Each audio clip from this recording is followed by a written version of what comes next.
தேவனுடைய பரிசுத்த நாமங்களுக்கு துதிகன மகிமை உண்டாவதாக.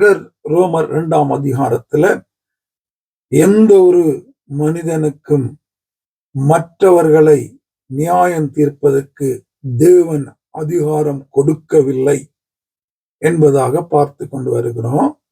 அப்படி நியாயம் தீர்த்தா அவன் எப்படியாக நியாயம் தீர்க்கிறவன் நியாயம் தீர்ப்பு அடைவான் என்பதையும் ஆண்டவர் இங்கே சொல்லிவிட்டு 5வது வசனம், உன் மன கடினத்திற்கும் குணப்படாத இருதயத்திற்கும் ஏற்றபடி தேவனுடைய நீதியுள்ள தீர்ப்பு வெளிப்படும். கோபாக்கினை நாளிலே உனக்காக கோபாக்கினையை குவித்துக் கொள்ளுகிறாயே. என்ன, மற்றவர்களை நியாயம் தீர்க்கிறவர்களை பார்த்து சொல்லுகிறாரு.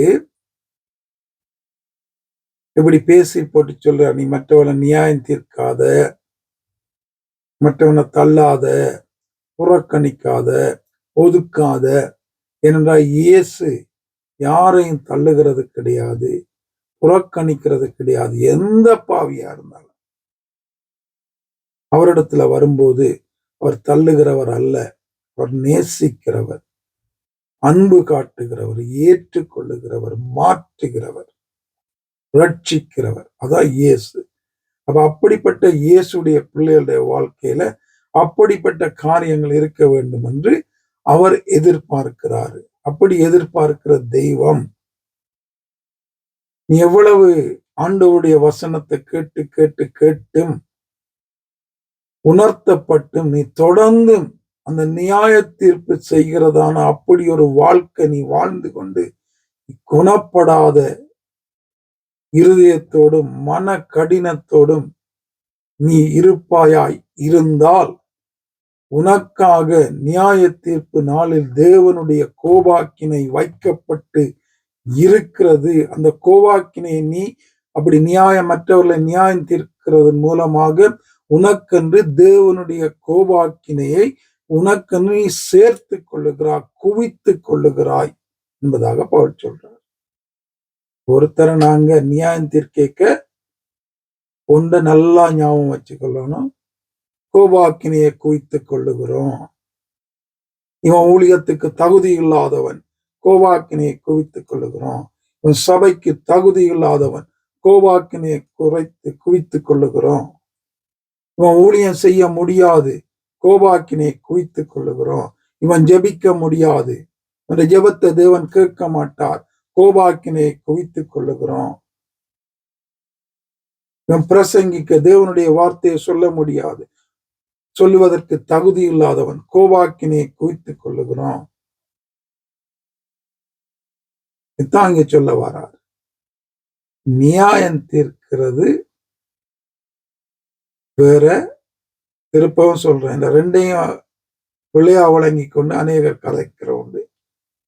ஒருவர் வேதத்தின்படி பிழையாக நடந்தால், பிழையாக போதித்தால், பிழையாக சபையை நடத்தினால் அவருக்கு சொல்லுகிறது, நீங்க செய்கிறது வேதத்துக்கு புறம்பானது, மனம் திரும்புங்க, மாறுங்க.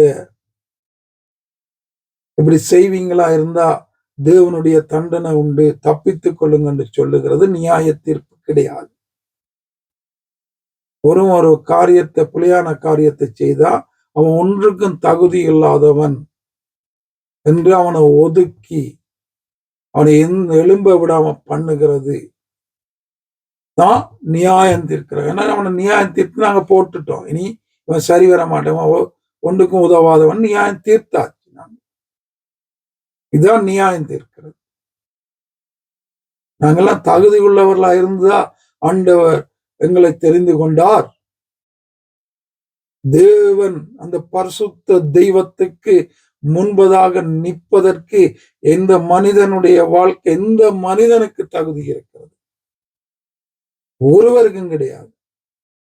அவருடைய நாமத்துல நிக்கிறோம்னா, அவருக்காக நிக்கிறோம் என்றால், அவருடைய வசனத்தை சொல்லுகிறோம் என்றால், அவருடைய வேலையை செய்கிறோம் என்றால், அவருடைய சுத்த கிருபை மறந்துடக்கூடாது. ஆகவே உணர்த்தப்பட்டும் கண்டிக்கப்பட்டும் மனம் திரும்பாதவங்க தேவ கோபாக்கினைய குவித்துக் கொள்ளுகிறாங்க என்று இங்கே பவுல் சொல்லுகிறார். நீங்களும் அப்படியாக தேவ கோபாக்கினையை நியாயம் தீர்த்து தேவ கோபாக்கினையை குவித்துக் கொள்ளாதபடி வாழ ஆவியானவர் எனக்கு உங்களுக்கும் உதவி செய்து வழி நடத்துவார். ஆமென்.